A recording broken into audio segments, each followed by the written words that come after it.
10 tips for haggling over a used car. Haggling, some people love it, some people hate it. People who like it tend to enjoy the feeling of pushing for a great deal.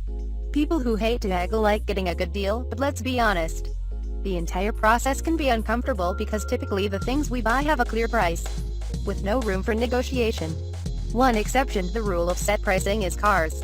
And used cars have even less clear pricing than new cars do. When it comes to used cars, the price can vary due to the year, make and mileage of the car, as well as what features it has in the area you buy it in. The last thing that can impact a used car's price is the negotiation. Botching this part of the process can lead to paying more than you should. Use our 10 tips to haggle your way through a great used car deal. Start countdown now. Number 10. Do you even want to haggle? We know, it's weird to start out a list of used car haggling tips with one that implies negotiating may not be the way to go. The thing is, not everyone likes to haggle over used car prices and not everyone is good at it. If you don't want to do all the research and preparation needed to negotiate a good price on a used car, you're not going to do a great job haggling and could end up paying way more than is fair for a used car. Deciding not to negotiate doesn't just mean showing up with a blank check. A number of used car dealerships, like CarMax, offer no haggle pricing that's fair. Buy a used car from a dealer like that and you may not get as low of a price as you would have otherwise, but it will save you some stress. Number 9. Set a target. Once you decide you actually want to negotiate the price of a used car, you need to set a target. You should do this before you start car shopping, so you don't waste your time looking at cars you can't afford. Having a clear target price is the best way to anchor your negotiations because it will keep you focused and ensure that you don't allow the seller to push for more money than you can pay. To figure out your target price, look at your budget and see what kind of car payment you can handle each month. If you're paying cash for a car, you can just decide how much of your money you want to use. You can find a ton of online calculators that will take your monthly payment and tell you the used car price you can afford. Once the target price is set, you'll know what number to aim for in your negotiations. Number 8. Find the right car. With a target price in hand, start searching for used cars that fit your budget. Finding the right used car and learning all you can about it is a key part of used car price negotiations. Once you've decided on the make and model, as well as the model years you're willing to buy, dive deep into all the features and options the car has available.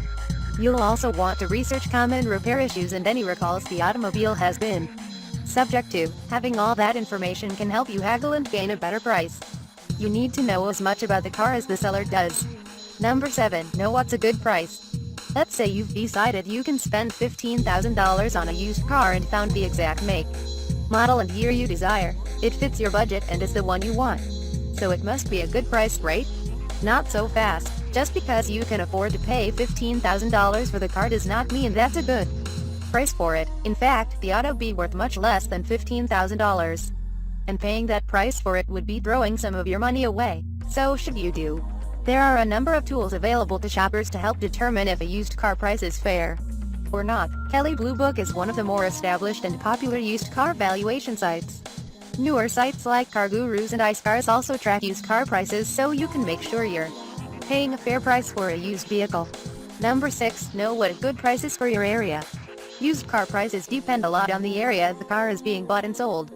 Big four-wheel drive trucks, for example, are in higher demand in northern rural areas than they are in southern cities. If you're shopping compact cars in an urban area where there's a high demand, you'll need to adjust your negotiations to reflect that the seller probably can get other offers for the car. Unfortunately, you're going to probably pay more.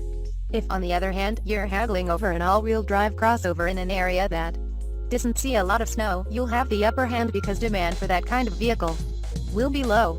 As you research used car prices, look for regional variations.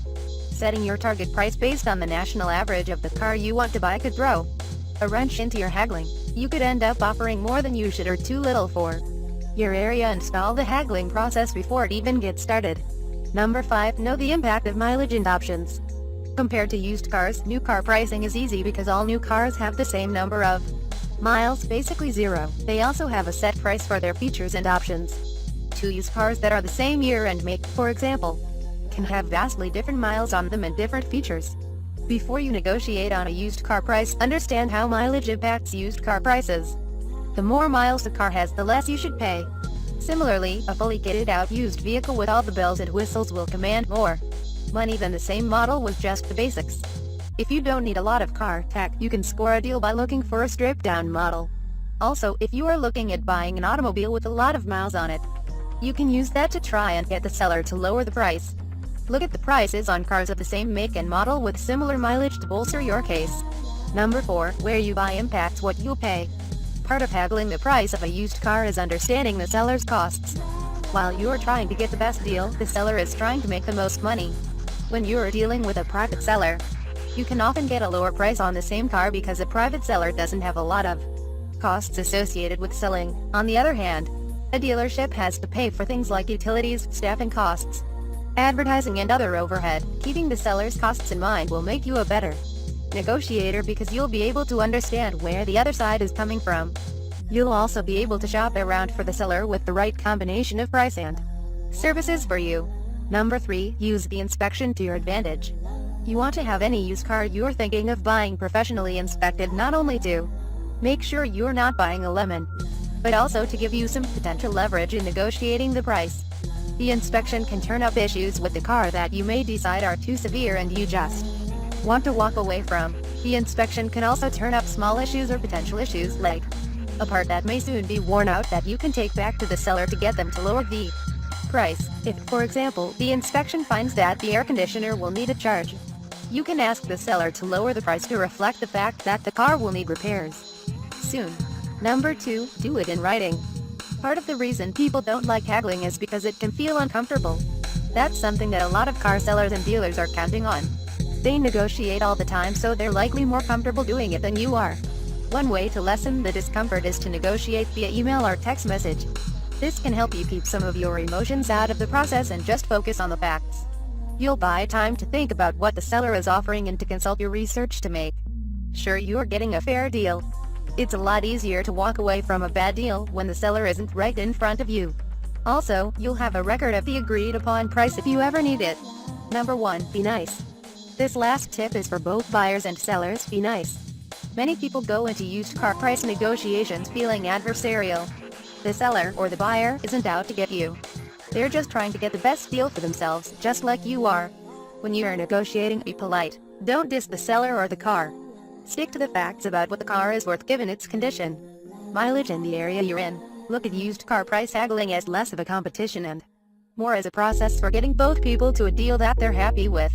With the right attitude and plenty of research to back yourself up, you'll be haggling like a pro in no time.